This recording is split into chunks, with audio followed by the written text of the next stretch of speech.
PaviElle, when they make a movie of your life, and they will, who will portray you? Ingenue Ellis Taylor. I have no idea who Ingenue Ellis Taylor is. Oh man, she was in the Clark Sisters movie. She played the mom. And she was really dope. She was in Ray. She was the first singer that Ray hired. It brings a tear. That one. She has the pipes to be PaviElle. She can do it. She can do it, but also just her fierceness. I want her to play me.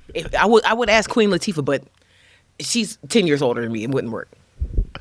Well, I think that they will secure some fantastic talent when they make the movie of your life. Happy New Year to everybody in listening range. That is contributor, local performer, and the Queen of Rondo, PaviElle French. Today, we're going to help you make the most of January with some recommended events and activities. We're also going to revisit a truly golden age in Twin Cities arts and culture, and we're going to chat with a Minnesota in Antarctica. Before we do all that, I got a big shout out to our newest neighbor, Brant M. Thank you, Brant. Just by seeing your first name and your initial, I can tell that you would rush to the scene of a highway accident to assess the safety of everyone involved. Actually, we only know that because we personally know Brant, and he actually did that. So, Brant, thank you for not only being a great person, but also for being a member with CityCast. To learn more about the benefits of becoming a neighbor of CityCast, head to twincities.citycast.fm and click on membership. If you think January is going to suck, it is going to suck. It is just one of those months where if you don't bring the right attitude to this month, you're going to have a bad time. But if you bring the right attitude, you can really make the most out of it. And PaviElle has pulled out a great couple of recommendations for the month, and I have a couple too.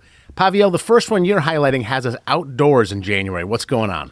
Yes. So I found out that Theodore Wirth Park offers cross-country skiing, sledding, snowboarding, snowshoeing, and the funnest of all, snow tubing.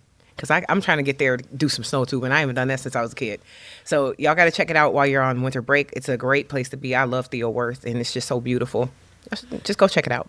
And if you're looking for some more outdoor events, I got to recommend ice skating, particularly the one that is available in Edina in Centennial Lakes Park. And this is not just a little pond. We're talking about 10 acres of groomed ice across 3 different ponds. But the coolest part is these meandering canals. And if you bring your own skates, it doesn't cost any money at all. But of course, if you don't have skates, it's a $10 flat fee to rent skates. And you can also, for $10 per hour, get a push sled if you need a little extra assistance. I do need a little extra assistance. And the hours are lasting pretty long in January, noon to 9:30 on weekdays and 10 a.m. to 9:30 on weekends. Also, if you ever wonder, where are all the weirdos in winter? They're at the Art Shanty Project, which is on Bidet Uman, also known as Lake Harriet. And this runs weekends January 17th to February 8th. But when I say weirdos, I'm talking about artists doing puppetry, artists doing fantastic musical performances. A lot of sort of the Mayday Parade vibe can be found on Lake Harriet or Bidet Uman in the middle of January. That runs on weekends from the 17th to February 8th. Now, PaviElle, you also got your eyes on some indoor activities. Tell me about Norway House and their gingerbread wonderland. I thought this was like whimsical. So there's this place called Norway House, and they do a gingerbread wonderland, and they show what they call a delightful exhibit showcasing intricate gingerbread creations. So they're having their last 3 days, January 6th, 7th, and 8th, and the times vary, but they do have morning times and afternoon times I saw. I want to give a shout out to everybody who is doing dry January. And for those of you who aren't familiar, a lot of folks who have drinking as a part of their life in the other 11 months of the year decide to go alcohol-free in January. And, you know, you come up to like January 6th and you meet a lot of folks who are like, I gave that up. That didn't work out for me. If you are trying to do dry January, the best thing to do is to get spectacular things to drink that aren't alcoholic. And I strongly recommend checking out Marigold. They got spots in St. Paul and in South Minneapolis. It's a liquor store with no liquor. They have a bunch of NA beverages, a truly good list of NA wines, and also a big selection of THC edibles and things like that. A lot of folks decide to stop drinking and might decide to start having some more marijuana. And if you are trying to figure out how to navigate marijuana, don't just go buy whatever you think you can. Like, you can buy some stuff at the gas station that'll ruin your life. I just want to be perfectly honest about that. Right? I mean, this is something where you need a professional, and I want to give a shout out to Jessica Armbruster at Racket, who does weed reviews, and weed reviews are a spectacular way to find out what's going on in the world of THC beverages and edibles. So don't go into the world of weed alone. Find out like what you are snacking on before you have a terrible weekend. Also, I got to give a shout out to some music. There is not a lot of bands coming through the Twin Cities in January because it's cold as hell. But here's the thing. Local bands step up and put on great shows. First Avenue is hosting Best New Bands Night on January 17th. This is an annual tradition for years and years. First place I ever saw Maria Issa, first place I saw a lot of great acts, was on that stage for this event. And this year, Chutes, GR3G, LaSalle, Megan and the Birdwatcher, and more are doing the musical thing. I'm excited to be one of the hosts for the event. But yeah, if you were looking to catch some music, you'd be really well served to check out Best New Band Night on January 17th at First Avenue. One of the great films of last year is getting some rotations at the Capri this month. So can you tell me about Sinners coming to the Capri? Oh, yeah. You know, Sinners is the bomb. I own that movie. It's my favorite. They're going to present it at the Capri on Thursday, January 8th for the First Thursday Films. It's going to be really dope. Y'all should come and be a part of it. Of course, Sinners is from Ryan Coogler, the director of Black Panther and Creed, and it's starring Michael B. Jordan. And it's just a great vampire film that has so many other meanings and just so much culture and beauty. So come check that out for sure. And then there's going to be a panel discussion with conversation leader, filmmaker D.A. Bullock. So it's going to be great. When they make a movie in my life, Michael B. Jordan will play Sean McPherson, and I think he'll do a spectacular job. Let's go over to St. Paul for museum nights at the Science Museum. Something for the adults at the Science Museum, PaviElle. Yes. So you should check out the Science Museum nights at the Omni Theater, and they have live science shows and adults only trivia. They also have discounts for students, so y'all should check that out. All you have to do is bring your student ID and you'll get a $10 discount on tickets. It's a nice little thing to do as an adult in a very kiddie space that you can be full of wonder. I go to the Science Museum, but my youngest just stops at the hydraulic thing at the beginning. We've literally never even had to pay. You just go stand there and do it. Let's stay in St. Paul for a minute. The St. Paul Farmers Market, just a reminder that farmers markets are not just for the warm months. No, they have an indoor and outdoor farmers market. And on Saturday, January 10th, the indoor farmers market will be open from 9 a.m. to 1 p.m. at the 308 Prince Street location. And then the outdoor farmers market will be at the Lower Town Farmers Market from 9 a.m. to 1 p.m. And for those of you who don't know exactly where 308 Prince Street is, that new indoor one is where Black Dog used to be, right in Lower Town. PaviElle, many a January comes where on January 16th or so, I go, oh my God, it's Martin Luther King Jr. Day. I have no idea what to do.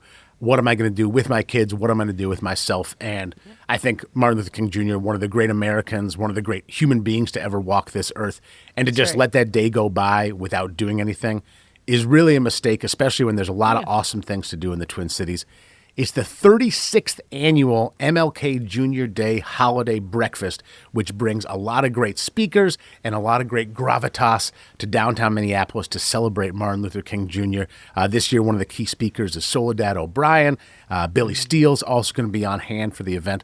But I also want to give a plug to something happening right at the Capri where PaviElle works. Yes. And you have this organization, the Capri, this theater, has not always done things for Martin Luther King Jr. Day.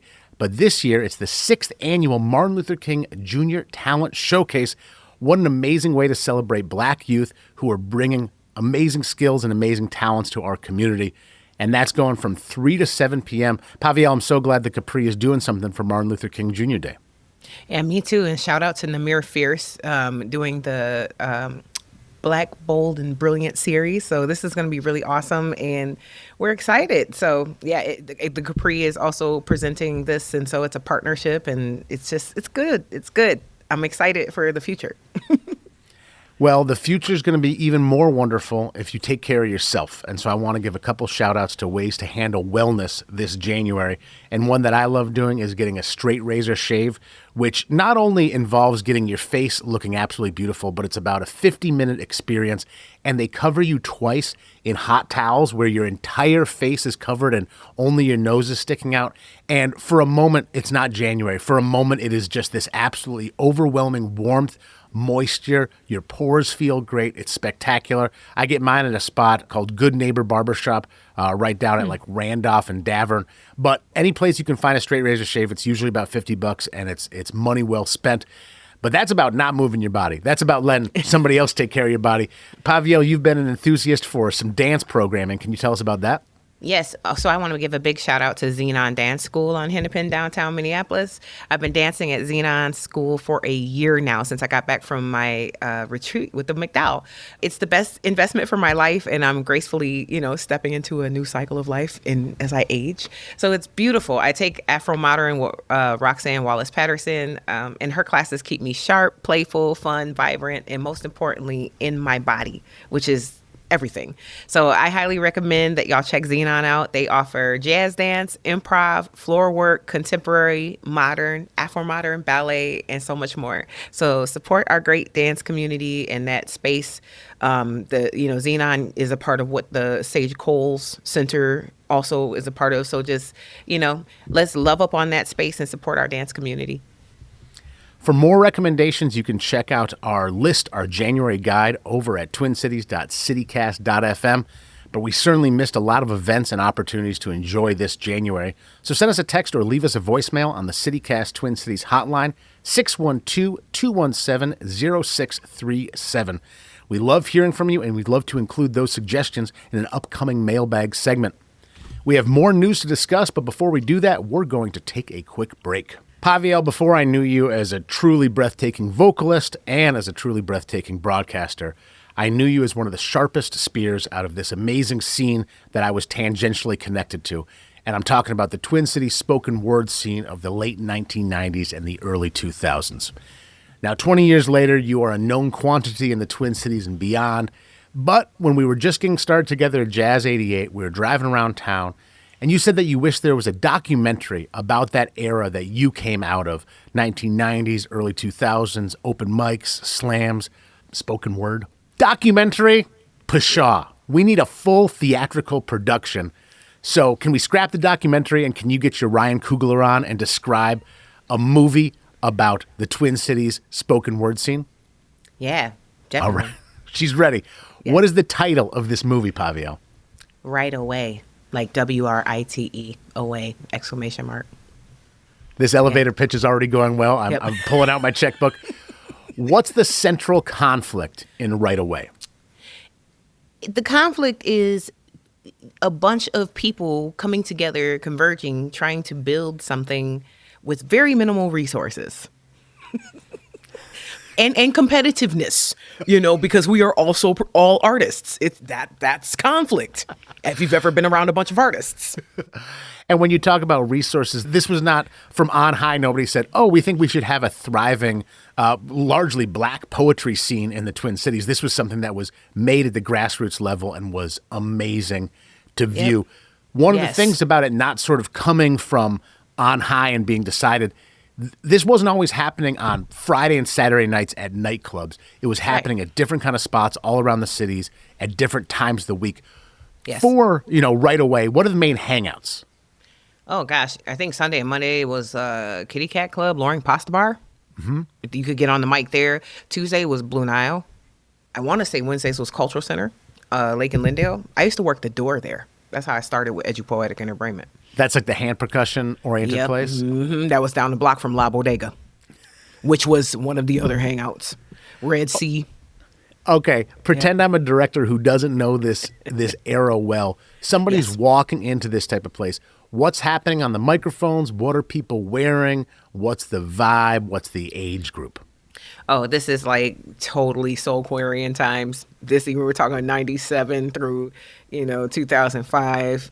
Folks got natural hair, we're wrapped up, or, we have linens. It's a lot of Nag Champa. It's a lot of herbs in the air. It smells like a record store everywhere. Everywhere. And black love incense or strawberry. Yeah, it's the vibe. It's the vibe. And also we had a lot of hip hop too. So there was spoken word and poets and like straight up storytellers, straight up like writers that would just, do their thing. But then we also had hip hop heads. We had rappers. We had ciphers. There was all these different things. So it was like many cultures converging. And we'd all wait in line at the Dinky Towner together. Oh, Lord. Oh, I'm trying to get down them little ass stairs and not die. Oh, my God. Now, PaviElle, a lot of the folks who came out of that scene are still well known to us today. You included. I think about Desdemona. I think about Tish Jones. When you think about the movie, you can't have like 7 main characters. When you think about the central players and Right Away, who are you thinking about? Oh, and Tayo Siolo. All my people. Auntie, Black Power, Auntie Young, like Series B. Like I don't remember Series B. Oh, is this a group?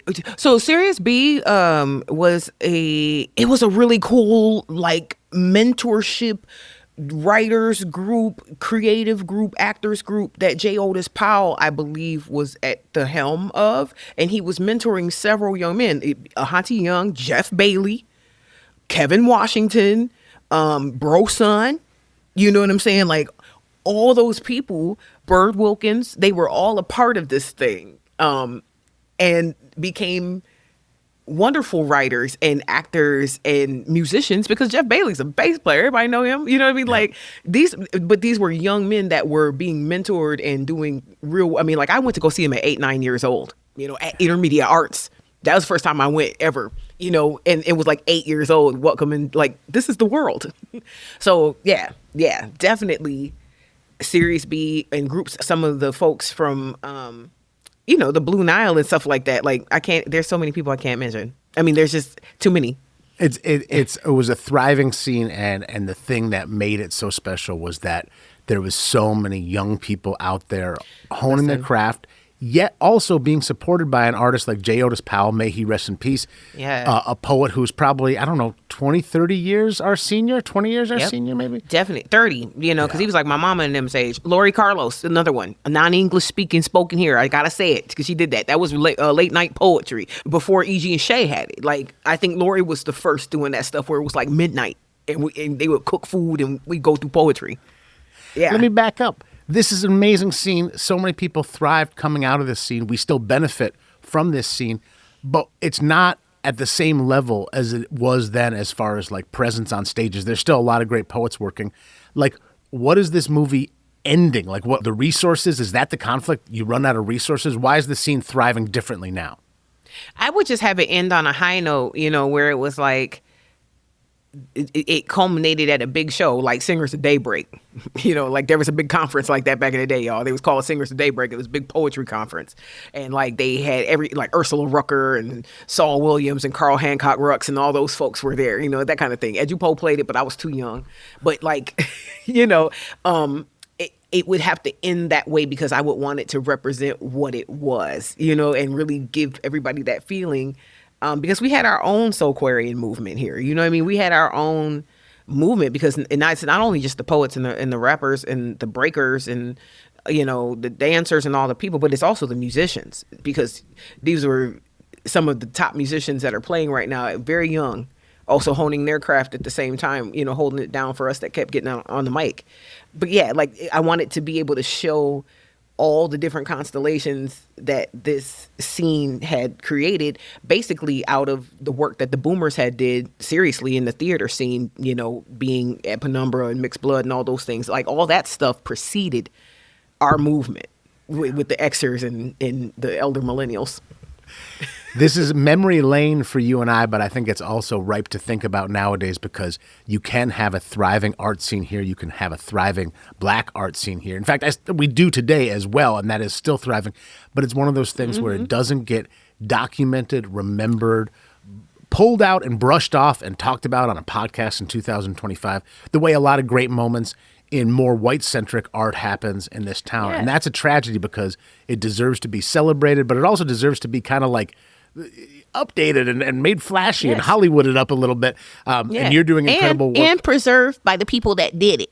Because that's important. That's important, that it's preserved by us. Like, I know Stage One and folks are doing stuff also, with Minnesota History Center. I mean, like, we're all, like, doing things. It's very important that we preserve our lineage and our art and the things that we did, our movements, That's Sorry, I just had to get that in there. No, I'm sorry. We're going to cut that. I think it's important for me to preserve it all. So I'll just be handling this. You better not, Sean. I'll be on your heels, man.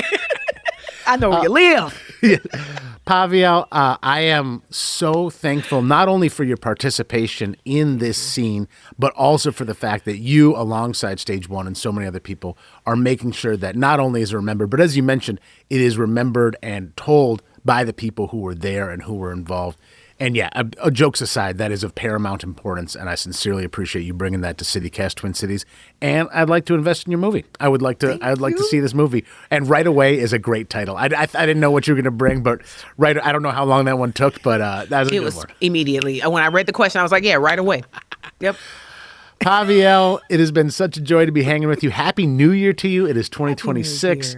We're going to have a lot of fun on CityCast this year. I can't wait to see what else you are up to at the Capri and elsewhere.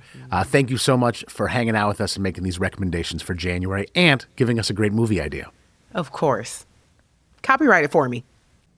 We want to hear from you. What great moment from Twin Cities history should be turned into a film? Let us know by texting or leaving us a voicemail on the CityCast Twin Cities hotline, 612-217-0637. You might hear those comments in one of our upcoming mailbag segments. We got more news to discuss, but before we do that, we're going to take a quick break. Martin, what is the worst thing that you've ever forgotten on a trip? I think maybe the worst thing I've ever forgotten on a trip was deodorant. Yeah, that's maybe the worst for me and for those around me.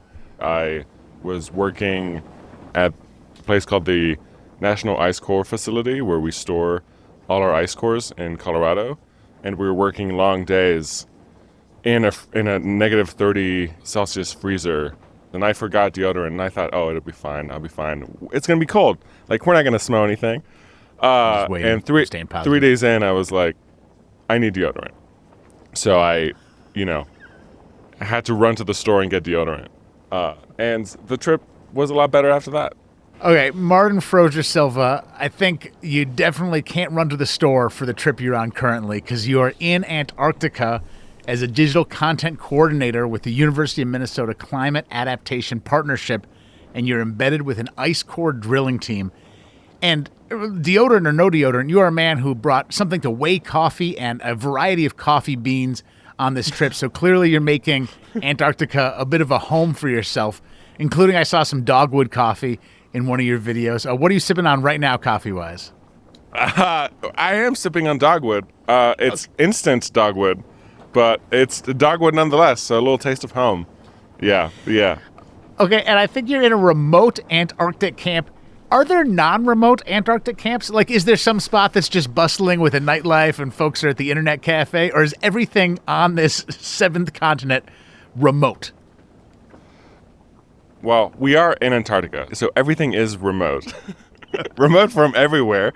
But there are established field stations with, 1,000 people. Like McMurdo Station is the biggest U.S. station on the continent. And it's a full station. They have water treatment facility, a galley, which is a mess hall, a food hall. 1,000 people on average live there during the summer, we're in summer right now down here. And so that when we think about like remote versus, the state quote unquote station, McMurdo is the station, and then all the field camps are remote sites. So we differentiate between those stations and then the remote field camps, like the one I'm in at the Allen Hills, which is, hundreds of miles in any direction in the middle of nowhere. Yeah. What are you doing hundreds of miles in any direction in the middle of nowhere? What are y'all working on exactly? Right, so I'm here with a team called the National Science Foundation Center for Oldest Ice Exploration, so NSF Coldex for short. And we are a science and technology center focused on exploring Antarctica and looking for and collecting the world's oldest ice samples to get a better understanding of Earth's rich history, understand how Earth's atmosphere has changed over time, and spend a couple weeks in Antarctica every year trying to collect this old ice. So right now our campsite is on top of a glacier that's been here for a very long time, millions of years, And we know this because we found ice that is millions of years old. while drilling in this area. You found ice that's 6 million years old. You found some of the oldest ice that's ever been found by anyone. And you're not just there like pulling out the ice, you're also documenting it.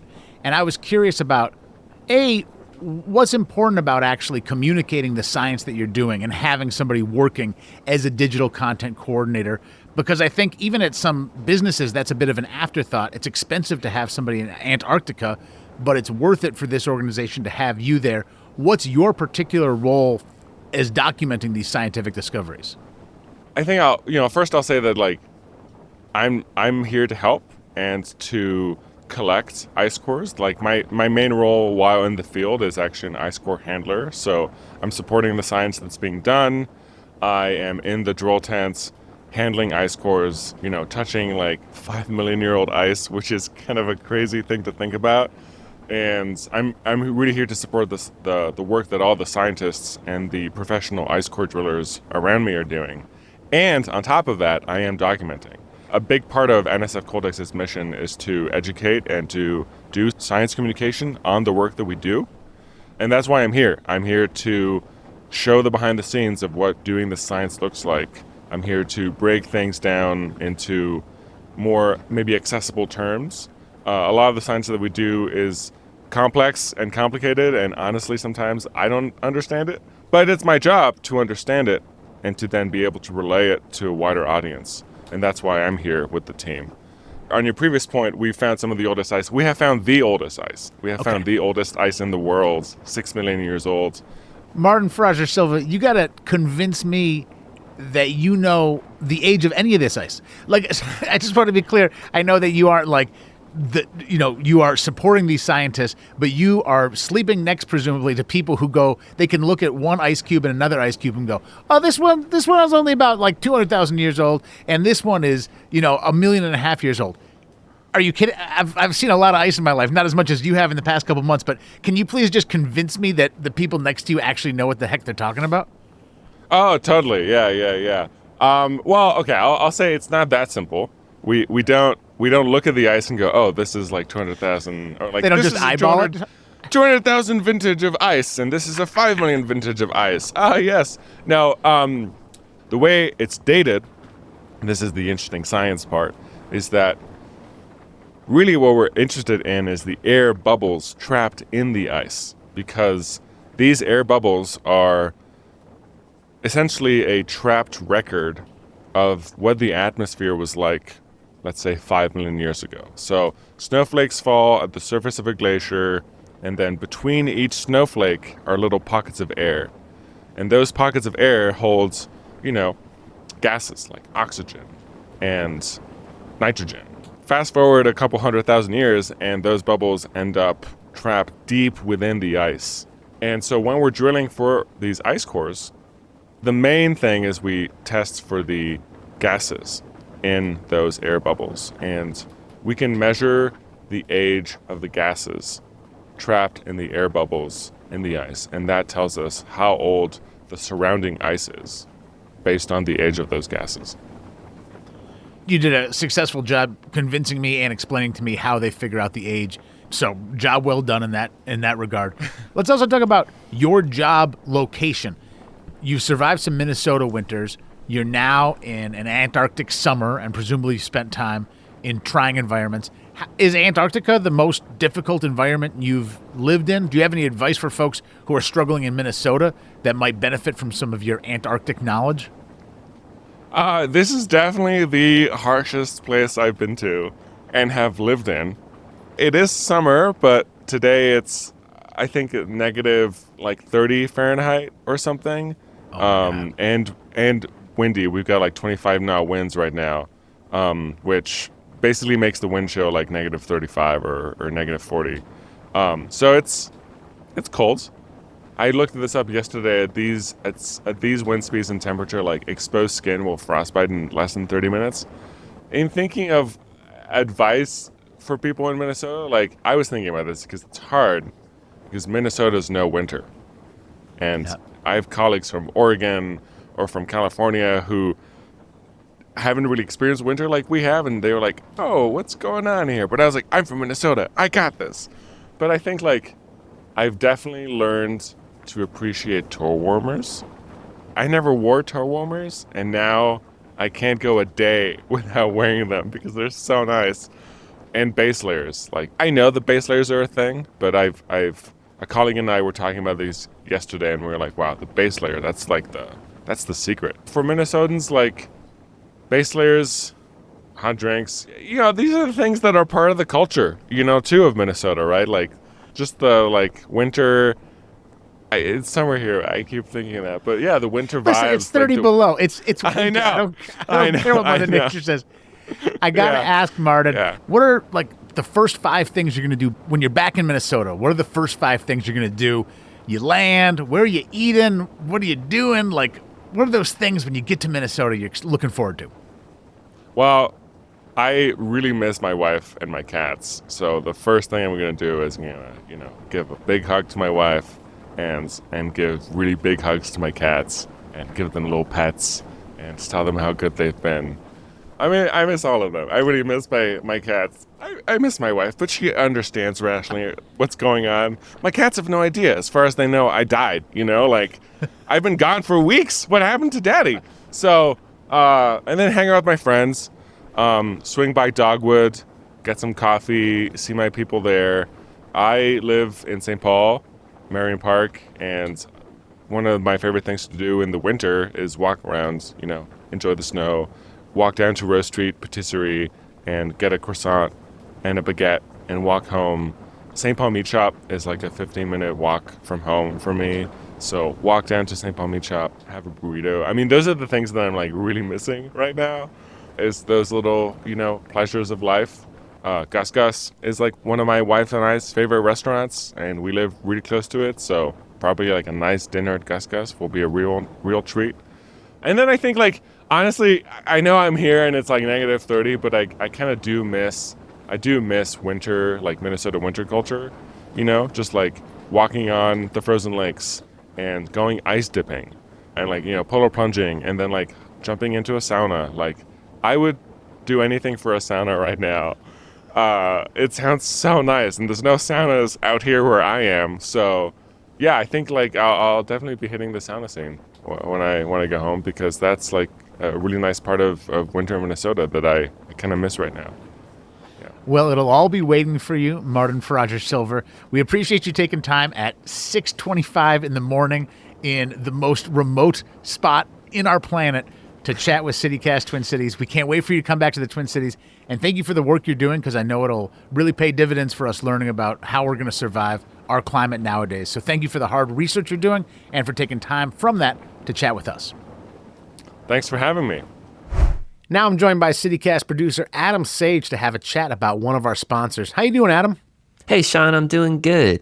As we kick off the new year here, Xcel Energy is bringing you new ways to get involved with your community while looking back at the impact they made in 2025. And boy, what an impact. $14 million to support charitable organizations and causes. That's all through Xcel's foundation, which involves employees, contractors, and retirees. Yep, throughout the year, they embraced opportunities to donate their time by volunteering nearly 60,000 hours of volunteer time. And Adam's right, it is really throughout the year, but the biggest volunteer campaign on Xcel Energy's calendar is their annual Day of Service, which happens each September. Yep, the company's 2025 Day of Service engaged 2,900 volunteers who committed nearly 8,900 hours to support about 100 different nonprofit projects. And these projects run the gamut. You got projects packing meals. You got folks who are building homes for families in need. You also are cleaning up nature trails, planting trees. Folks from this foundation are doing volunteer services in all different parts of our world. And Xcel Energy opens many of its volunteer opportunities to the public, including the annual Day of Service in September. It's a new year. It is the perfect time to get involved with some new community engagement. And you can join Xcel by searching Xcel Energy Community Engagement today. That's all for today here on CityCast Twin Cities. I'm your host, Sean McPherson, PaviElle French, Martin Froger Silva, Adam Sage. Thanks for being here today. Our executive producer is Anna Wagle. Our creative producers are Adam Sage and Tiffany Bowie. Our audience engagement manager is James Napoli. Our senior account executive is Heather Hull. Post-production this week was done by PJ Shahamat, and our host is me, Sean McPherson. Our theme music is by Carl Christensen. Our mailbag music is by our own Adam Sage. Our ad music is by Sven Lindvall and Sarah, the instrumentalist from Epidemic Sounds via Getty Images. You can get more news delivered right to your inbox by subscribing to the CityCast Twin Cities newsletter. If you enjoyed today's show, why not share this podcast with someone who lives on an uninhabitable glacier? We'll see you back here on Monday for more news from around the city.